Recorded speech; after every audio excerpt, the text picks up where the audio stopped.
Alors, on se propose de corriger l'exercice 14, donc sur la décharge d'un condensateur. À partir de la loi d'émail. Donc la loi d'émail, c'est cette loi qui identifie le sens du courant, donc I qui circule dans ce sens-là, à travers tous les dipôles, moyennant de revenir ici au condensateur. Établir l'équation différentielle régissant l'évolution de UC, donc la tension entre les bornes UC qui est indiquée ici, donc pour le condensateur, en fonction du temps. Le sens de I est indiqué sur le schéma du circuit. On a donc une seule boucle. Donc, étant donné qu'on a donc une seule boucle, on a une identification sur le circuit, de manière assez visible, que donc la tension UC, donc on va essayer de la repasser un peu plus en grand, que cette tension-là, elle présente la même hauteur de chute que la résistance UR, qui est ici, mais en sens inverse. Ainsi donc, on peut donc dire que la tension entre les bornes du condensateur, UC, est égale à moins la tension entre les bornes UR. Une autre manière de voir les choses, si on prend ce point de départ, eh bien lorsqu'on fait le tour du circuit, qu'on fait une boucle, on passe donc par la tension UC. Ensuite, on chemine, cette tension défile, il n'y a pas de tension. On arrive ensuite sur la résistance, donc on a plus UR, puisqu'on rentre compte la flèche de vecteur UR de tension, et on revient donc ici à la sortie, donc qui correspond à notre entrée. Comme on a fait le tour et que entre les deux il n'y a pas de générateur, UC plus UR égale 0. Maintenant, on doit établir une équation différentielle, c'est-à-dire que dedans, on doit trouver des termes de dérivée. On sait que UR, elle est régie par ce qu'on appelle la loi d'Ohm, puisque c'est un dipôle résistif, d'accord, pur. Donc UR est égal à R fois I. Oui, mais voilà, en cours, on a vu aussi que l'intensité I, c'est dQ sur dt, c'est-à-dire c'est la variation des charges pendant l'intervalle de temps. Parce qu'en fait, du courant électrique, ce sont des électrons qui se déplacent. Donc si maintenant on fait une conjugaison de toutes ces formules, on a donc UC plus UR, qu'on remplace par R fois I, égale 0. I, c'est dQ sur dt. R, dQ sur dt. Il nous manque un élément, c'est parce que Q, on a oublié d'exprimer qu'elle est reliée avec la capacité du condensateur de la manière suivante. Q est égal à C fois UC. Donc si maintenant cette partie-là, je la réinjecte dedans, sans oublier qu'au moment de la dérivée, C étant une constante, elle va pouvoir sortir du terme dérivé. On aura donc UC plus RC, d de UC sur dt, égale 0.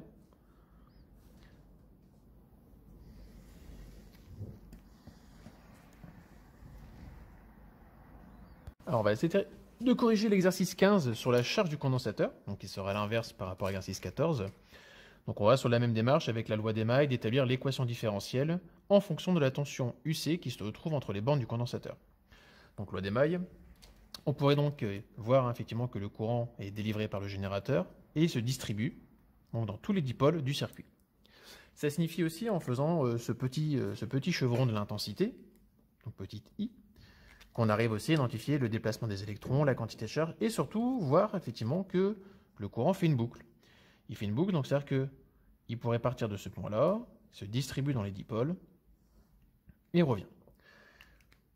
Moi, en tout cas, je le présente comme ça à mes élèves, c'est-à-dire qu'on constate que si la tension E du générateur était toute cette hauteur de chute d'eau, donc E, elle est censée se retrouver, se distribuer dans tous les dipôles du circuit électrique. Donc, en partant de ce point-là, ma flèche de tension, mon vecteur de tension UR, irait jusqu'ici. Donc, j'aurai UR. Et je rencontre aussi la tension, donc le vecteur UC, ici.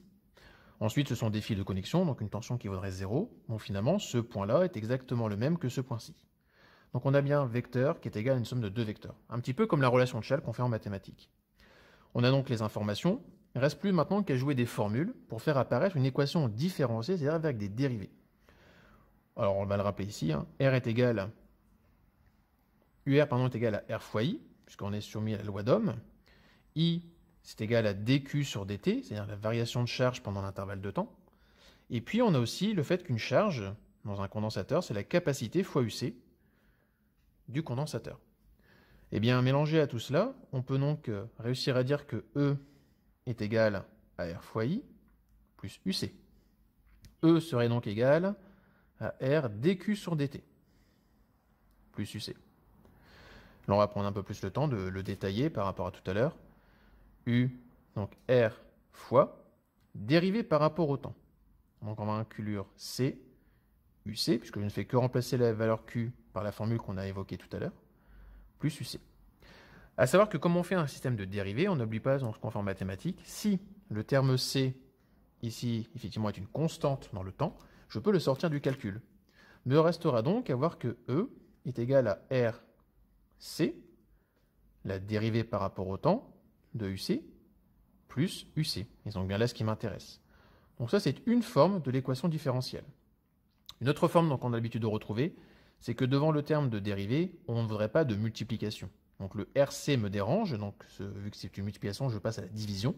Donc on va voir toute l'équation qui se divise par RC, apparaîtra donc E divisé par RC. DUC dt n'aura rien, plus 1 sur RC, UC.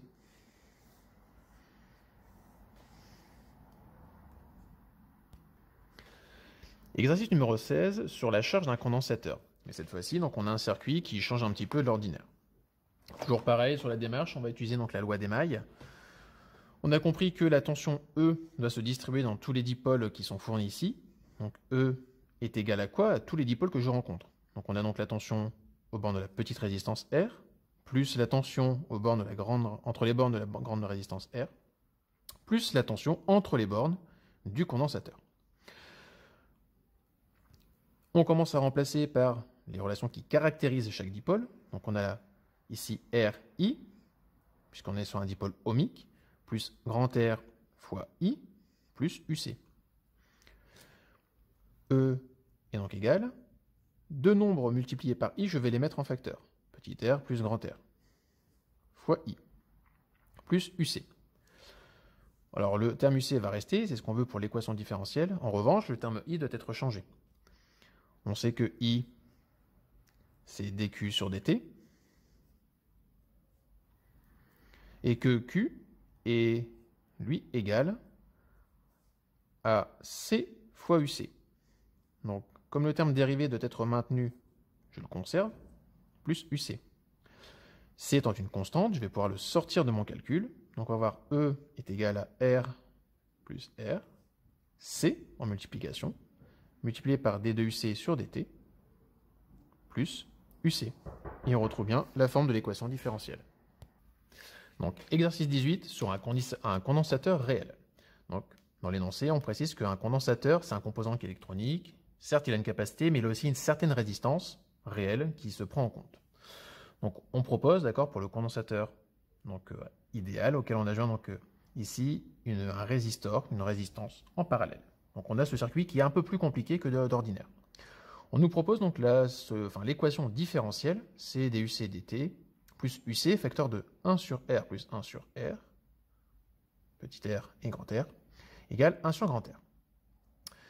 Notre question, c'est donc de résoudre cette équation différentielle pour trouver l'expression UC pour un condensateur initialement déchargé.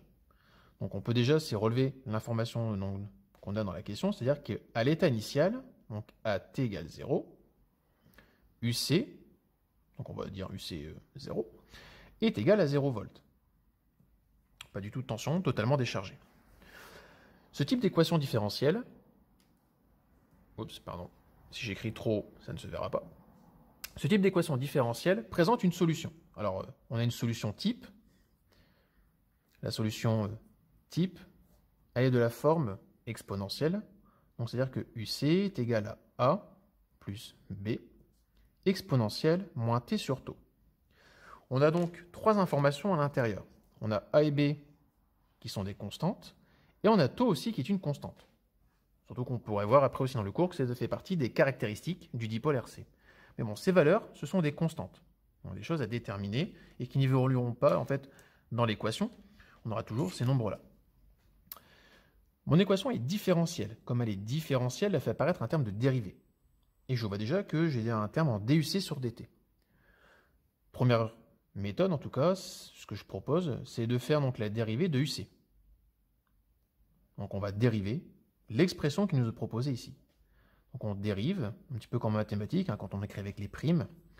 Donc a plus b exponentielle moins t sur taux. Comme on a une addition, on peut donc séparer donc, le terme de dérivée. On peut donc faire dérivée sur dt de a plus la dérivée par t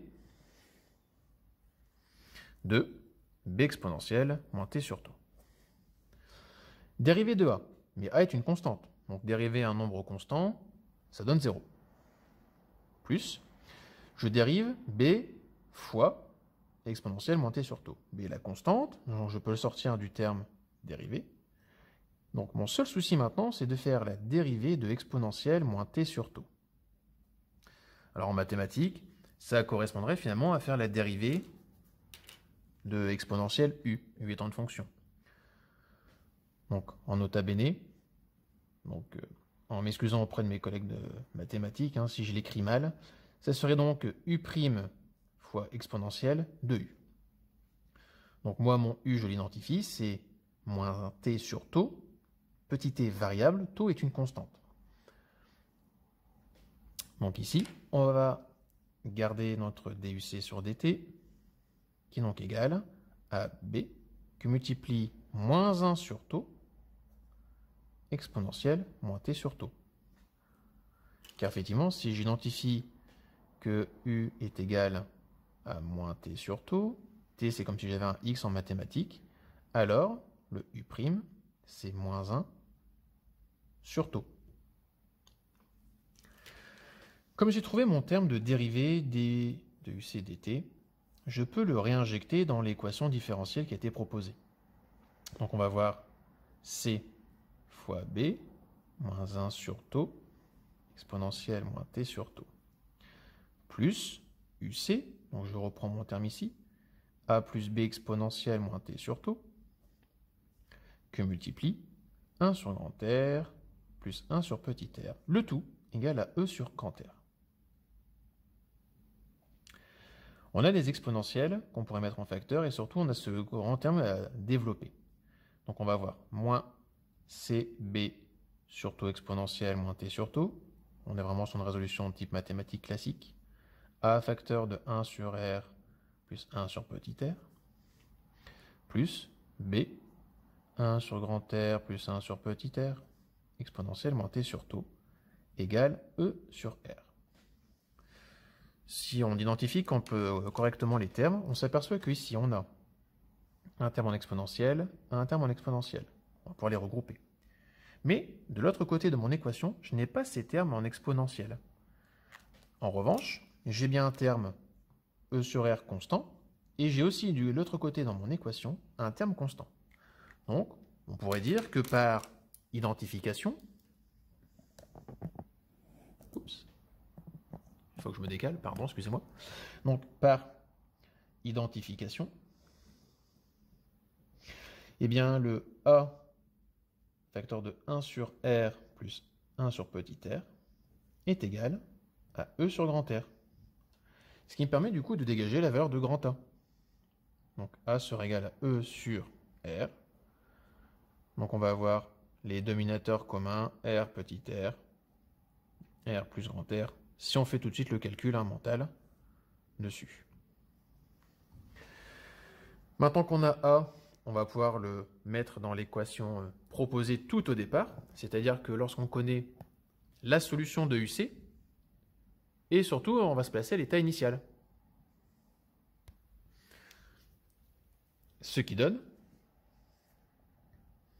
donc on est à l'état initial, UC, donc ça valait 0, d'accord, en reprenant la solution qui est ici. On a donc A qu'on peut remplacer, qui vaut E sur R de grand R, petit r, sur grand R plus petit r, plus B, exponentielle, moins t sur taux.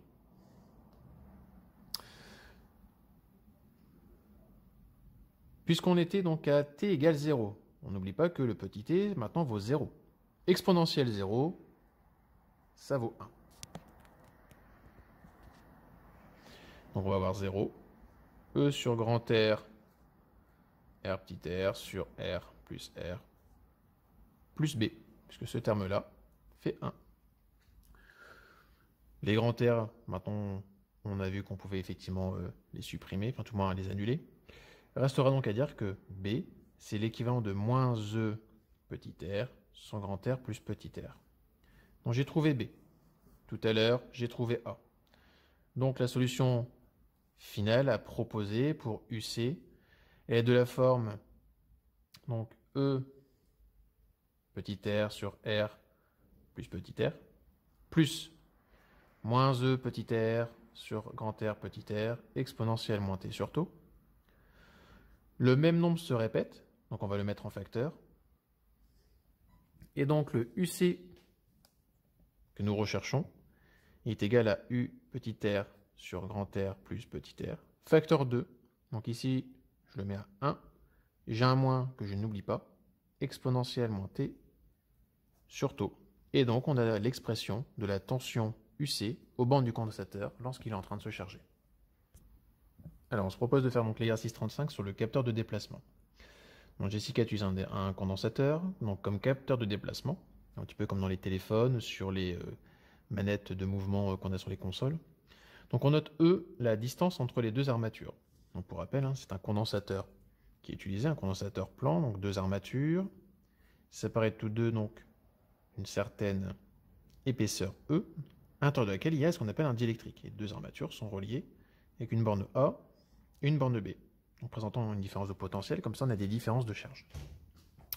Ce condensateur, il présente une capacité C0 initiale de 80,0 microfarad, soit l'équivalent de 80,0 10 puissance moins 6 farad. La force d'intensité F qui fait bouger donc les deux armatures fait passer après mouvement le condensateur une valeur C de 24,0 microfarad. Et on donne la courbe 1 sur E qui représente la fonction C. Donc à l'aide de la courbe d'étalonnage, déterminer donc la valeur initiale de E.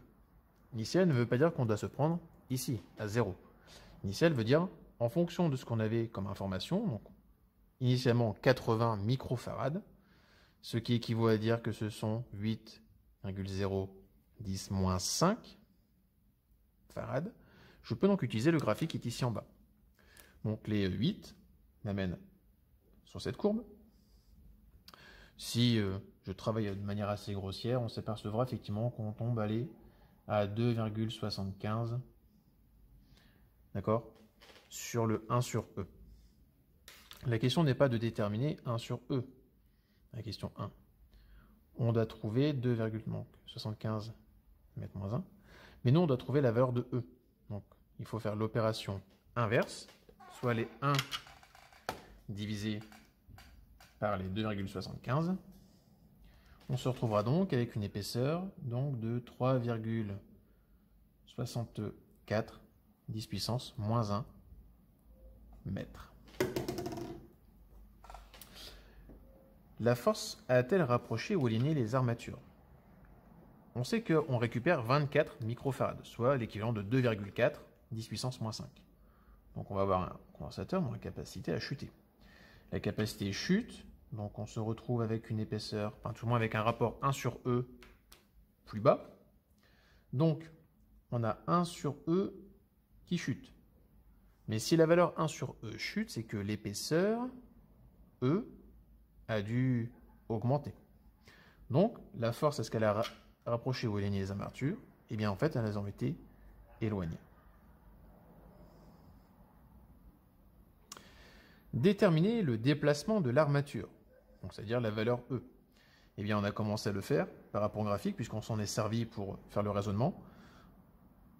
Vulgairement, on pourrait donc estimer que le 1 sur E soit à peu près égal à 0,75, ce qui amènerait donc une épaisseur E